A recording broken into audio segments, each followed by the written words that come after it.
Welcome to another video of CSS advanced. और इस video में हम बात करेंगे CSS shadows, text effects, web fonts, 2D और 3D ट्रांसफॉर्म्स के बारे में।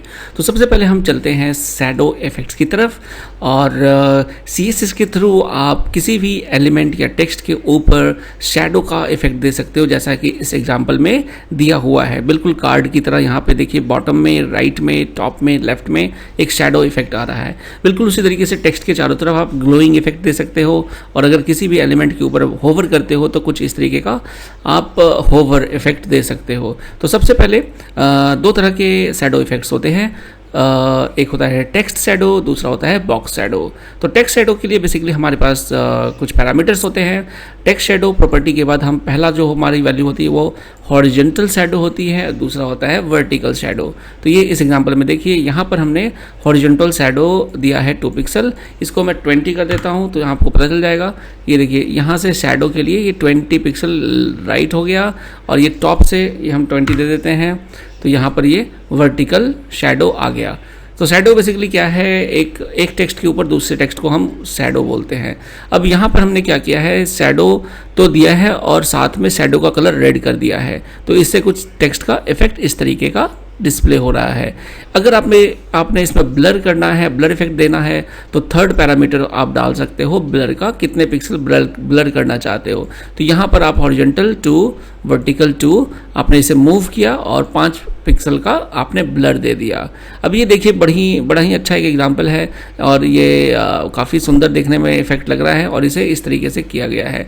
कलर हमने वाइट रखा है और टेक्स्ट शैडो 2 to 4 पिक्सल, और कलर हमने शैडो का कलर लिया है ब्लैक। इसी तरीके से हम बहुत सारे और भी इफेक्ट बना सकते हैं, जैसे ये हमारा टेक्स्ट शैडो इफेक्ट है, काफ़ी सुंदर है, देखने में लग रहा है, रेड नियॉन ग्लो कलर का है।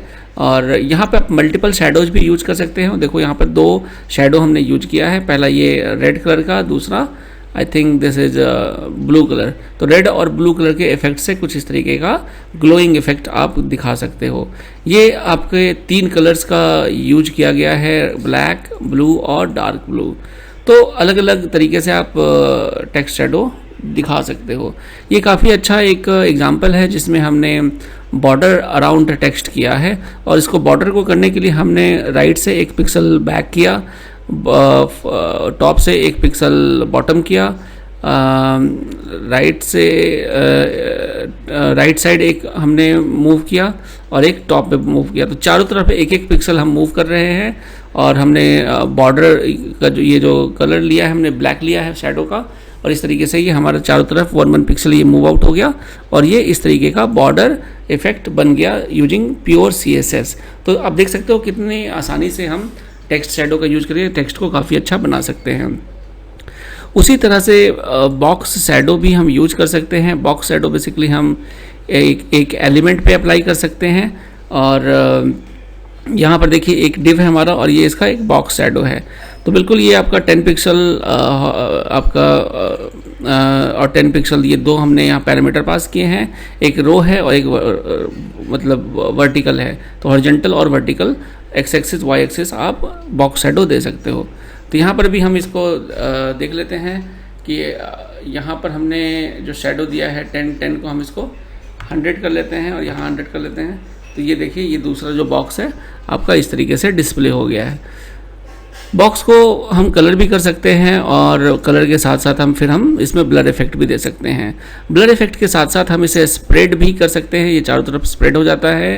एंड यहाँ पर हम इसे इनसेट पैरामीटर के थ्रू अंदर की तरफ भी इफेक्ट दिखा सकते हैं, और उसी के साथ हम मल्टीपल कलर्स का शैडो भी दे सकते हैं बॉक्स में। यहाँ पे हमने 3 कलर्स दिया हुआ है, आप देख सकते हो, रेड, ग्रीन और ब्लू। और इसी के साथ हम दूसरे एग्जांपल में रेड, ग्रीन, ब्लू के साथ हमने ब्लर इफेक्ट भी दिया हुआ है। तो ये अलग अलग तरीके हैं जिसमें हम बॉक्स या टेक्स्ट पे शैडो बना सकते हैं। ये एक काफ़ी अच्छा एग्जांपल है जिसमें ये काफ़ी प्यारा सा टेक्स्ट इफेक्ट बनाया हुआ है, और ये टेक्स्ट कार्ड है और एक इमेज कार्ड है। तो आप इस कोड को कॉपी करके यूज कर सकते हो अपने वेबसाइट में भी। नेक्स्ट हम चलते हैं टेक्स्ट इफेक्ट्स की तरफ, और टेक्स्ट में हम कई तरह के इफेक्ट्स दे सकते हैं, जैसे वर्ड रैप कर सकते हैं, वर्ड ब्रेक कर सकते हैं, कुछ राइटिंग मोड्स होते हैं और एक टेक्स्ट ओवरफ्लो होता है। तो टेक्स्ट ओवरफ्लो बेसिकली हमने पहले भी देखा था, अगर कोई डिव है और डिव के अंदर हमारा टेक्स्ट है तो ऑटोमेटिकली वो उसके बाहर चला जाता है, लेकिन आप चाहते हो कि वो क्लिप हो जाए तो इसके लिए आप टेक्स्ट ओवरफ्लो क्लिप कर सकते हो, और अगर आप चाहते हो कि क्लिप होने के साथ साथ यहाँ पे 3 डॉट दिख जाए तो उसके लिए टेक्स्ट ओवरफ्लो एलिप्सिस यूज कर सकते हो। नेक्स्ट हमारा क्या है, इस एग्जांपल में जैसे ही हम डिव के ऊपर होवर करते हैं तो आपका ओवरफ्लो विजुअल हो जाता है, और इस तरीके से ये आप जैसे माउस ओवर करोगे तो आपको पूरा कंटेंट डिस्प्ले हो जाता है। नेक्स्ट हमारा है वर्ड रैपिंग, और ये काफ़ी यूजफुल है। कई बार क्या होता है, बॉक्स के अंदर जो आपका जो टेक्स्ट है वो उसकी जो लेंथ है एक वर्ड की काफ़ी बड़ी हो जाती है, और इस कारण से वो आपके कंटेंट बॉक्स से बाहर चला जाता है।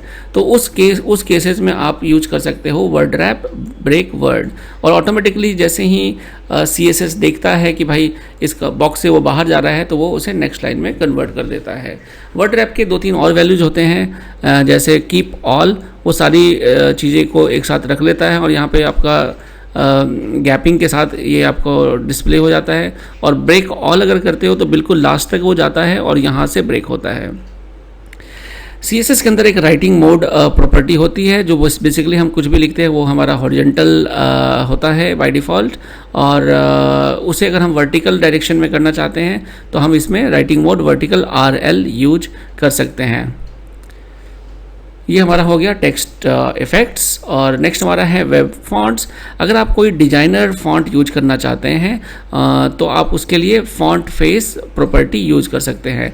बहुत सारे डिफरेंट जो फॉन्ट मॉडल्स फॉर्मेट्स हम यूज करते हैं वो उसमें से हमारा TTF, OTF, WOFF, WOFF 2.0, SVG fonts और EOT, ये अलग अलग तरीके के फॉर्मेट्स होते हैं जो फॉन्ट हमारा सपोर्ट होता है।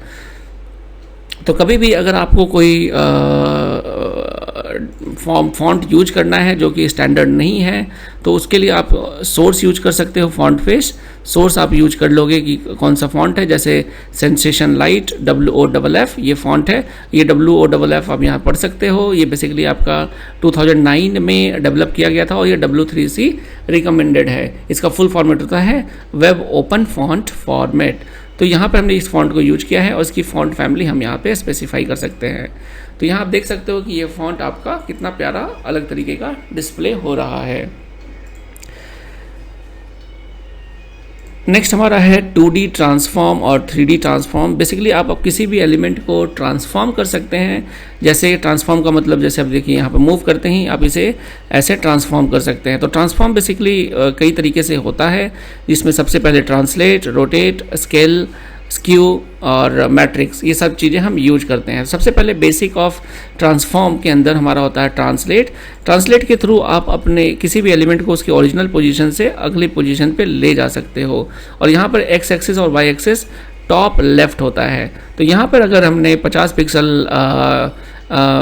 और यहाँ 100 पिक्सल किया है तो ये आपका राइट 50 पिक्सल हो जाता है और 100 जो है आपका टॉप से हो जाता है। तो फॉर एग्जांपल मैं इसको दिखाता हूँ, 0 कर देता हूँ तो ये आपका बिल्कुल 0 ये आपके एक्स एक्सिस और वाई एक्सिस पर है 0 पोजीशन। अब मैं इसको 50 पिक्सल कर देता हूँ तो ये आपका एक्स एक्सिस से राइट साइड में चला जाएगा, और फिर मैं इसको 100 पिक्सल कर देता हूँ तो ये वर्टिकली वाई एक्सिस से नीचे की तरफ आ जाएगा। तो इस तरीके से हम ट्रांसफॉर्म यूज कर सकते हैं। और इसमें पहला जो हमारा वैल्यू है ट्रांसलेट, एक पोजीशन से दूसरी पोजीशन पे ले जाना। दूसरा हम यूज कर सकते हैं रोटेट करना। रोटेट हम अपने हिसाब से 20 डिग्री 30 डिग्री कर सकते हैं। और 20 डिग्री करते ही ये देखिए राइट ऐसे इस तरीके से 20 डिग्री मूव कर जाएगा। अगर इसको आप माइनस कर देते हो तो ये उल्टा रोटेट हो जाता है कुछ इस तरीके से, और अगर आप प्लस करते हो तो ये राइट साइड से रोटेट होता है। नेक्स्ट हमारा है स्केल। अगर आप किसी भी एलिमेंट को स्केल करना चाहते हो, बड़ा करना चाहते हो या छोटा करना चाहते हो, राइट साइड करना चाहते हो या मतलब हॉरिजॉन्टल करना चाहते हो या वर्टिकल करना चाहते हो, तो ये आप ट्रांसफॉर्म के अंदर स्केल की वैल्यू यूज कर सकते हो। यहाँ देखिए, तो यहाँ पे हमने स्केल किया है इसको 2-3। अगर मैं इसको बाय डिफ़ॉल्ट 1-1 कर देता हूँ तो ये नॉर्मल हो गया। अगर मैं इसको 2 करता हूँ तो इसका डबल हो गया साइज। 3 कर देता हूँ तो इसका साइज ट्रिपल हो गया। तो इस तरीके से स्केलिंग का हम यूज कर सकते हैं एक्स एक्सिस और वाई एक्सिस के ऊपर। नेक्स्ट हमारा है, अगर हमें सिर्फ एक्स साइड में स्केल एक्स करना है तो स्केल एक्स कर सकते हैं, वाई पे करना चाहते हो तो आप वाई पे कर सकते हो। और स्क्यू में बेसिकली आपका टॉप लेफ्ट और बॉटम राइट से स्क्यू हो जाता है। जैसे 20 डिग्री अगर हमने कर दिया यहाँ पर एक्स एक्सिस में, तो ये नीचे से 20 डिग्री यहाँ पर ये इस तरीके से मूव हो जाता है। ओके, और इसी को अगर आप माइनस कर दोगे तो ये इस डायरेक्शन में मूव हो जाएगा। तो ये हमारा स्क्यू हो गया। और इन सभी को एक ही साथ अगर यूज करने के लिए हम मैट्रिक्स मेथड यूज कर सकते हैं, जिसके पैरामीटर होते हैं scale X, skew Y, skew X, scale Y, फिर आपका ट्रांसलेट एक्स और ट्रांसलेट वाई। तो ये रहा हमारा 2D ट्रांसफॉर्म्स। 2D की तरह हम 3D भी ट्रांसफॉर्म कर सकते हैं। और देखिए 2D में रोटेट इस तरीके से होता है और 3 डायरेक्शनल में कुछ इस तरीके से आप रोटेट कर सकते हो। तो यहाँ पर हम ट्रांसफॉर्म के बारे में पढ़ेंगे और देखते हैं CSS 3D में क्या होता है। बेसिकली हम रोटेट एक्स, रोटेट वाई, और यहाँ पर तीसरा आपका डायरेक्शन होता है रोटेट जेड। तो रोटेट एक्स बेसिकली आपका एक्स एक्सिस में रोटेट कर देता है। जैसे ये देखिए, ये हमारा नॉर्मल है, यहाँ पर हमने एक्स एक्सिस में 150 डिग्री इसे रोटेट कर दिया है। उसी तरीके से रोटेट वाई भी हम कर सकते हैं और रोटेट जेड कर सकते हैं। तो इस तरीके से हम 3D ट्रांसफॉर्म यूज कर सकते हैं अपने किसी भी एलिमेंट के साथ। तो आई होप आपको ये वीडियो क्लियर होगी और मिलता हूँ मैं अगली वीडियो में। Thank you.